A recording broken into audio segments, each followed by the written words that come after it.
Drew Hutton, welcome to 7:30. Hello, Sarah. What do you mean that the Greens have been taken over by a cult?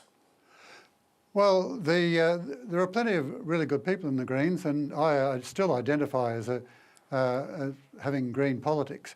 Always have had, always will have. But over the last decade or so, it would seem that some people have come into the Greens with the determination to take it over, to convert it into the sort of party one of whose main preoccupations is with transgender rights. Now, I've got no problem with transgender rights, but what they've done is they have a closed set of beliefs. They have a closed language, which they understand, but nobody else does.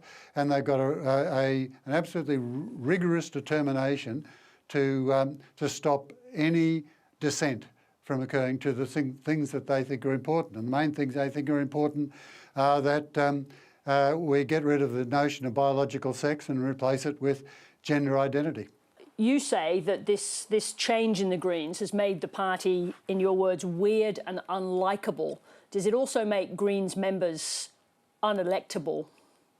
Well, we'll have to see, Sarah. I don't know whether it makes them unelectable or not, but I do know. Well, you say this has been going on for 10 years, so presumably you have got some evidence. So is it actually having an impact on Greens' electoral support? I think it is. Look, there is a clear need for a party like the Greens, or for a political force in there that is saying the sorts of things that the Greens should be saying. But there is also this fairly authoritarian and aggressive and unlikable element to the Greens that I think people in the community are responding to. They do acknowledge that there's a role for the Greens, and I acknowledge that too. But the fact that there is an element of authoritarianism creeping into the party, a disdain for freedom of speech, which is exemplified by the treatment of me, and I might add by dozens of other members of the Greens, mostly women, mostly good conservationists, who've been forced out of the party. How many people do you say have been forced out of the party on this issue of Greens' support for transgender rights? I've been contacted by 40 former members of the Greens. Now, about half of them have been expelled, and the other half have been forced out by being subjected to massive complaints. They've weaponised the complaint system. This faction, this cult that I call them, has taken over all the key committees in the party, including the disciplinary committees. So members are hauled before these committees, as I was, and in a bit of a star chamber, they're expelled. Now, a lot of people don't even want to go through that process because it is so distressing and traumatic, so they just leave the party. We've lost some of the best talent, the best conservationists, best environmental campaigners in the party have left because they've been subject to this really bad treatment by this faction of the Greens. Let me ask you this. The Greens Party has a policy on transgender issues, a policy determined by the members of the Greens that people have a right to their self-identified gender. Doesn't the party have a right to uphold its policy positions?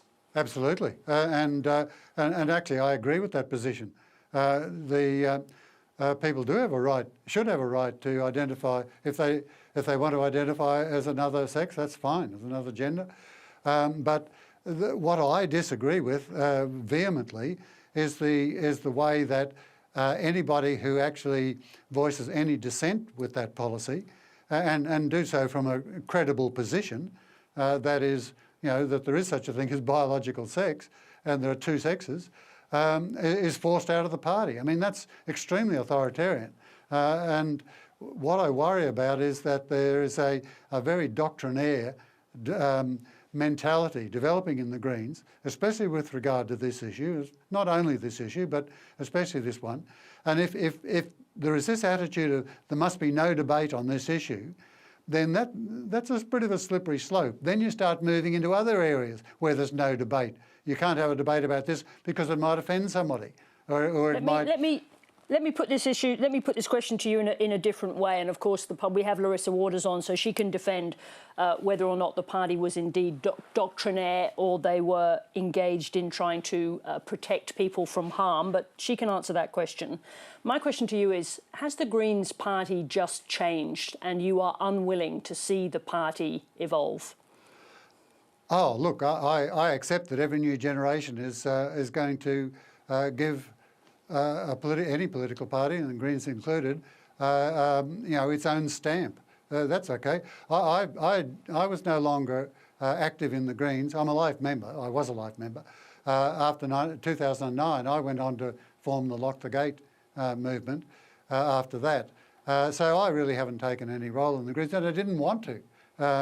All I wanted to do was keep my membership and go hand out how to vote cards every 3 years or so, and this came at me. All I did was argue that there should be free speech on this issue, and the next minute I've got the party coming at me.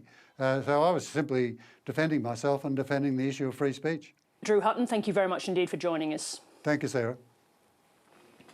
Leader of the Greens, Larissa Waters, joins me now. Larissa Waters, welcome to 7:30. Hi, Sarah. Thanks for having me. Can I get your response to Drew Hutton's description of your party as authoritarian, aggressive and doctrinaire? Well, that's not the experience that I and so many of our other wonderful members have. And what's happened in this situation is actually just really sad, because a man who spent his life doing really wonderful environmental advocacy has taken his focus onto other matters, and it hasn't ended well. The party went through a process that our members run, our members drive, our volunteers participate in, and that process has concluded. But I want to make sure people know that the Greens are a safe party for trans people. It's a safe place, and it will always be. Now, he's describing a party where debate on contentious issues is prevented, not just on this issue. He's saying you have a disdain for free speech. How is the state of free speech inside the Greens? Are people free to express their opinions?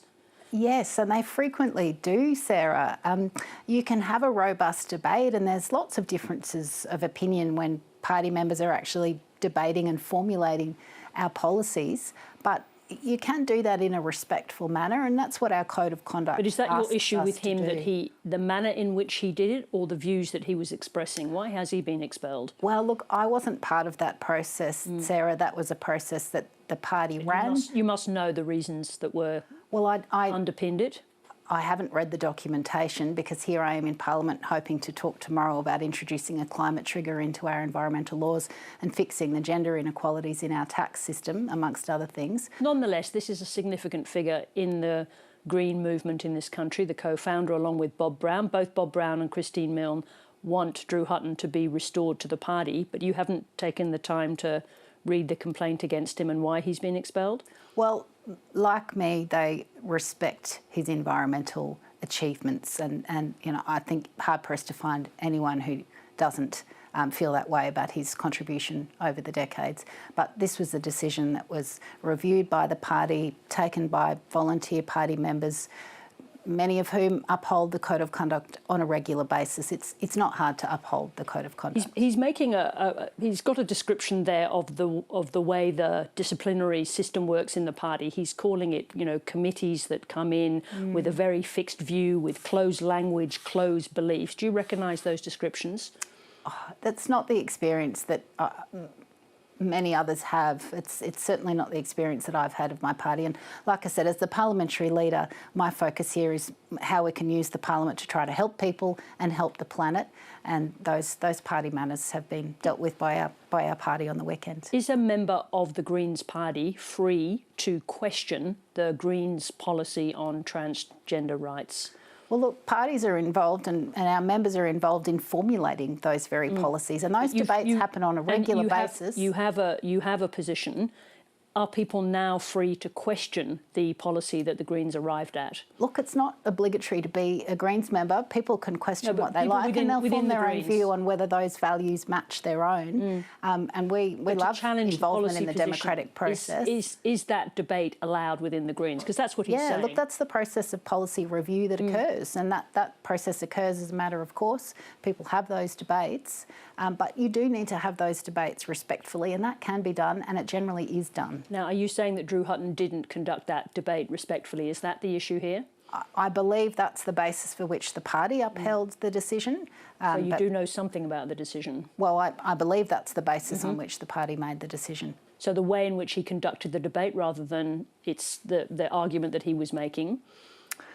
Look, I think so, Sarah. Like I said, tomorrow I'm introducing a bill to try to fix the climate crisis and wanting the government to look at the gender inequalities in our tax system. So, these are the things that I'm focused on, trying to actually help people in their daily lives. Will you speak to Drew Hutton about what's happened?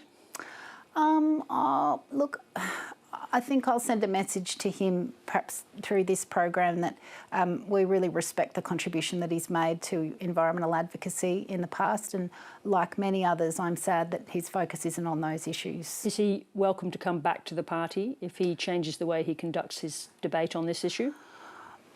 It's not up to me, and he may not wish to do that, but I wish him no harm. Let's talk about this new parliament just underway today. The government's roundtable next month. I think your critical goal is women's economic empowerment. Now, the Greens are not invited to the summit. How are you going to drive your desire for that to be central in the debate around tax reform if you're not there?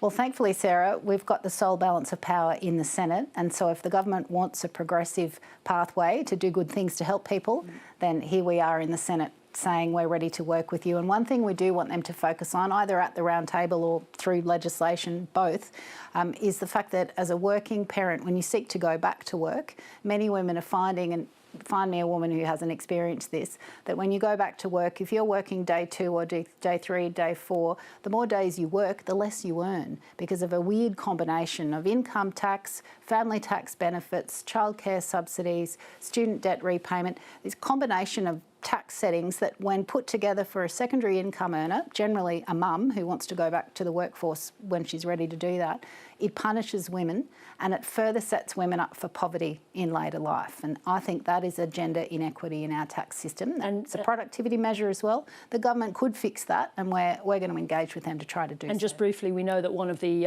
early priorities of the government is going to be the government's proposed change to taxation of large superannuation balances over $3 million. Will you support them in the Senate to pass that legislation? Well, we'll be having some good discussions with the government on that matter, and I'm optimistic of a good outcome there, but I'll have those discussions in private. Larissa Waters, thank you very much indeed for joining us. Thanks for having me.